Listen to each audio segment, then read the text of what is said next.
Salut les talkers, j'espère que vous allez bien et que la nuit n'a pas été trop courte. Comme d'habitude, on se retrouve pour notre condensé d'actualité crème liftée.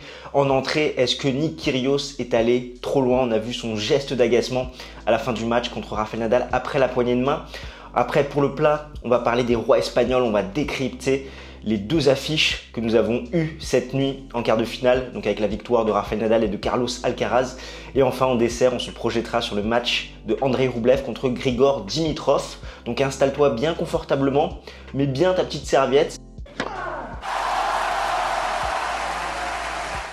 Avant d'entamer notre service, laisse-moi me présenter, je m'appelle Constantin et bienvenue sur Games Ten Talk. J'aide les passionnés de tennis comme toi à décrypter l'actualité de la petite balle jaune. Alors si c'est quelque chose qui t'intéresse, n'hésite pas à smatcher le bouton pour t'abonner. Comme tu l'auras compris dans cette vidéo, nous allons revenir sur les deux quarts de finale qui ont lieu cette nuit. Donc si tu veux connaître notre analyse sur le Alcaraz-Norrie et le Kyrgios-Nadal, je t'invite vraiment à rester jusqu'au bout, d'autant plus que tu auras notre pronostic sur le match entre Dimitrov et Rublev. Certes, en ce moment, c'est pas la joie par rapport à nos pronostics, mais on va essayer de décortiquer cette affiche. On commence tout de suite ce repas avec notre entrée sur le comportement de Nick Kyrgios. Est-il allé trop loin?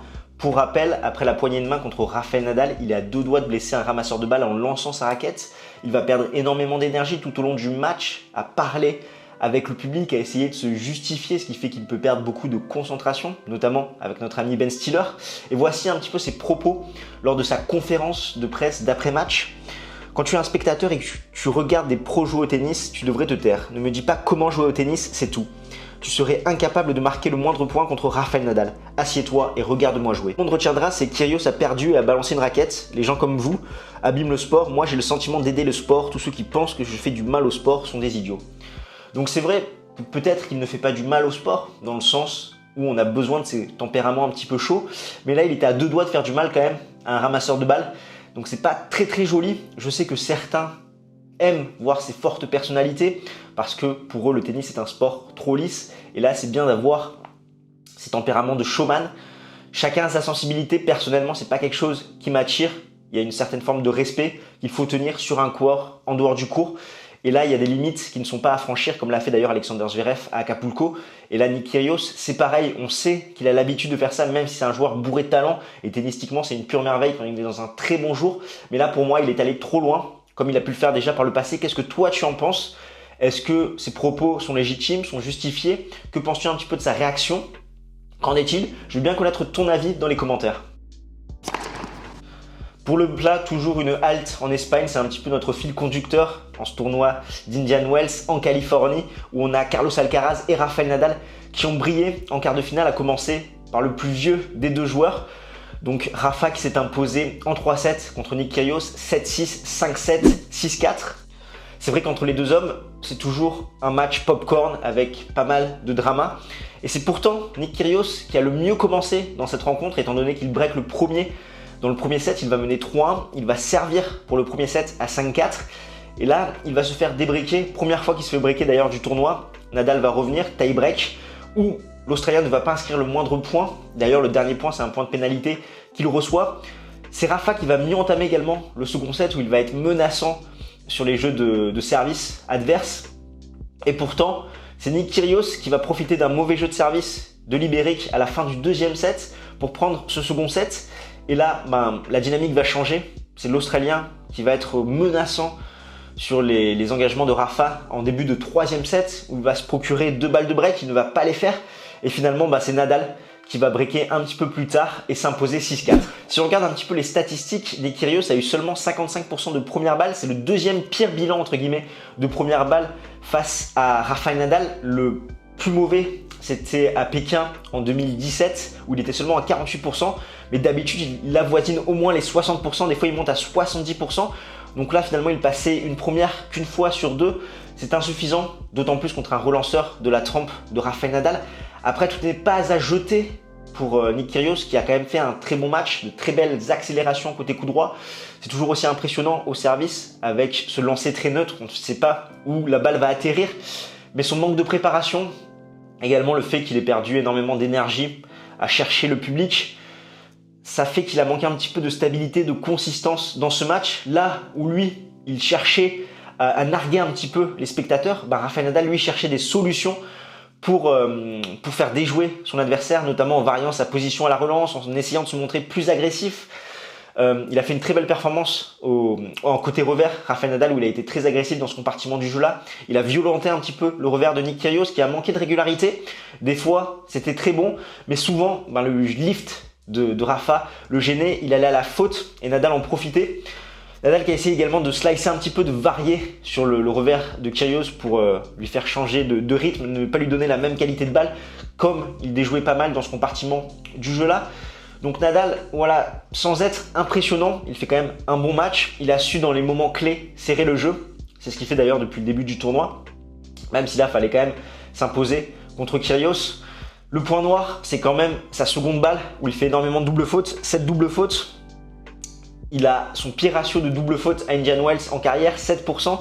Pour rappel, c'était 3,4% sur la saison 2020 et 4,9% en 2021. C'était 2021, sa pire saison en termes de double faute.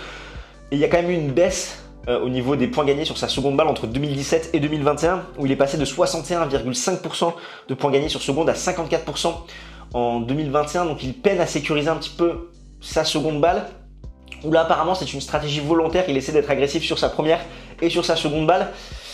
Mais voilà, forcément le jeu c'est derrière de faire plus de double fautes. Et pour le moment, en tout cas, j'ai pas l'impression que c'est forcément payant par rapport aux points qu'il inscrit sur seconde balle, où il est vraiment très prenable quand il a une seconde, et Kyrgios pouvait en profiter avec un retour agressif où il s'avançait également sur le court. Après, c'est vrai que Kyrgios, dans l'ensemble du match, a essayé de protéger son côté revers, notamment quand Nadal servait aux égalités, où il anticipait à chaque fois le service sur le revers. D'ailleurs, ça a permis à Nadal de le surprendre et de faire plutôt des services côté coup droit où souvent ça faisait des aces. En tout cas, Rafa est à 19-0 en 2022, son meilleur début de saison de sa carrière, comme je le disais, troisième meilleure série d'invincibilité derrière Djokovic. Et on ne sait pas sur quel pied danser, sans mauvais jeu de mots, avec Libéric. Je pense notamment à ce commentaire sur la dernière vidéo de Vincent qui disait que Nadal nous prenait pour des jambons, à dire qu'il avait des douleurs aux pieds. C'est vrai que lors de son match contre Nick Kyrgios, j'ai pas vu de gêne particulière. Après, ces douleurs chroniques, c'est un petit peu particulière. Lui-même le dit, des fois ça va pas. Le fait de jouer n'est pas forcément corrélé à avoir plus de douleurs. On l'a vu durant sa période de confinement en 2020 où il a moins joué et finalement il avait quand même eu des gros pépins au pied qui lui avaient empêché de participer à l'US Open 2020. Donc à l'inverse du genou, il n'y a pas vraiment de règle générale de loi comme on l'a dit dans notre live ce jeudi. D'ailleurs, je t'invite à aller le revoir si tu ne l'as pas vu, sachant qu'on s'est totalement trompé sur les pronostics, en tout cas pour cette affiche entre Nick Kyrgios et Rafael Nadal. Libéric, une fois de plus, m'a fait démentir. L'autre quart de finale qui s'est déroulé cette nuit, c'était le Alcaraz contre Cameron Norrie, où là, l'Espagnol s'impose 6-4, 6-3. C'est vrai que Carlitos n'avait pas été breaké contre Bautista Agut et contre Monfils, et pourtant, il a perdu 4 fois son service contre le Britannique et il l'a lâché assez rapidement dans chacun des deux sets. Tennistiquement, ce fut quand même un très bon match avec deux joueurs en forme en 2022. Alcaraz, c'était 11 victoires pour une défaite. Sa seule défaite, c'était contre Berrettini à l'Open d'Australie. Et Norrie, sur ses 15 derniers matchs, c'est 13 victoires pour 2 défaites. Et on a eu un Britannique qui a su montrer son intelligence tactique, son intelligence de jeu. On sait qu'il a un jeu atypique, il est gaucher. Il a un coup droit assez lifté, qui rebondit, qui gicle, qui tourne énormément, à l'inverse de son revers qui est frappé très à plat, qui est très tendu, qui ne rebondit quasiment pas. Donc c'est toujours perturbant de jouer un adversaire où tu vas avoir des balles un petit peu plus hautes de par son coup droit et derrière il peut accélérer côté revers et la balle ne rebondit pas du tout. C'est difficile de s'adapter. Il a montré également ses qualités à la relance parce que les deux joueurs ont souffert sur leur service. Mais en face de lui, il a un ovni du nom de Carlos Alcaraz, 18 ans, c'est tout simplement monstrueux ce qu'il est en train de faire. Lundi, il sera au pire 15e mondial. Il montre son évolution, on n'arrête pas de le répéter, mais côté coup droit, c'est toujours aussi impressionnant. Il arrive vraiment à faire repousser ses adversaires sur le court. Et maintenant, il a ajouté à sa panoplie l'amorti. Je le rappelle encore une fois, 78% des réussites derrière l'amorti à Rio lors de son titre en 500. Parce que oui, c'est un schéma assez classique. Je fais reculer mon adversaire, hop, je le fais courir vers l'avant. Côté revers, il arrive à être agressif dans l'échange. Au service, c'est vrai que c'est un petit peu plus fluctuant. On l'a vu contre Cameron Norrie, ça dépend un peu de la qualité à la relance de son adversaire, même si Bautista Agut est quand même un très bon relanceur. Mais voilà, c'est un petit peu plus fluctuant. Au niveau de son jeu de jambes, c'est une merveille. Ses compétences athlétiques, c'est incroyable. Le bonhomme, il est sur toutes les balles, il renvoie tout. Il a frustré son adversaire. Norrie a testé des choses, mais derrière, Alcaraz était sur toutes les balles.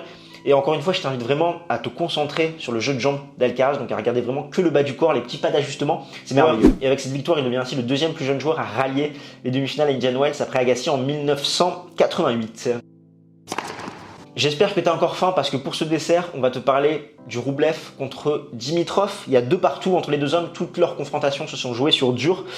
Roublev est à 17 victoires pour 2 défaites en 2022. Et il est invaincu depuis sa défaite à Rotterdam contre Félix Auger-Aliassime avec un titre à l'Open 13 et un autre titre à Dubaï. Et Dimitrov, c'est le demi-finaliste de l'édition de 2021 d'Indian Wells.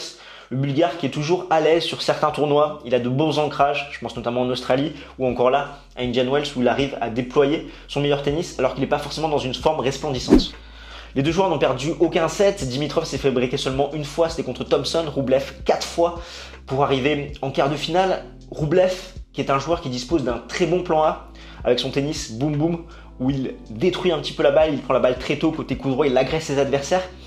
Côté revers, il a quelques lacunes, même si depuis quelques temps il a mis en place un petit peu ce revers long de ligne qui fait très mal et qui permet de casser cette diagonale. À la relance, c'est également compliqué.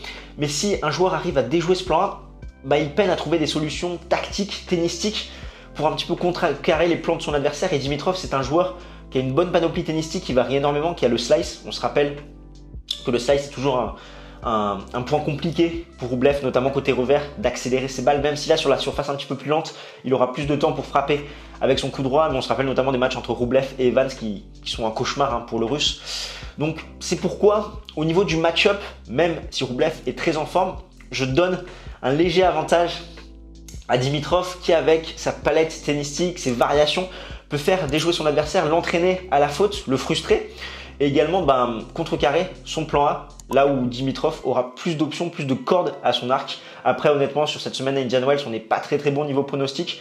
Donc ça n'engage que moi à voir ce que ça va donner, mais je vois un match en 3-7 avec une victoire du Bulgare à la clé. Et toi, qu'est-ce que tu as pensé ces quarts de finale? Je te propose qu'on en débatte ensemble dès les commentaires et nous on se retrouve très vite, notamment ce samedi avec une preview des demi-finales. Ça sera le Nadal Alcaraz que nous allons analyser en long, en large et en travers. D'ici là, porte-toi bien. Ciao ciao tout le monde.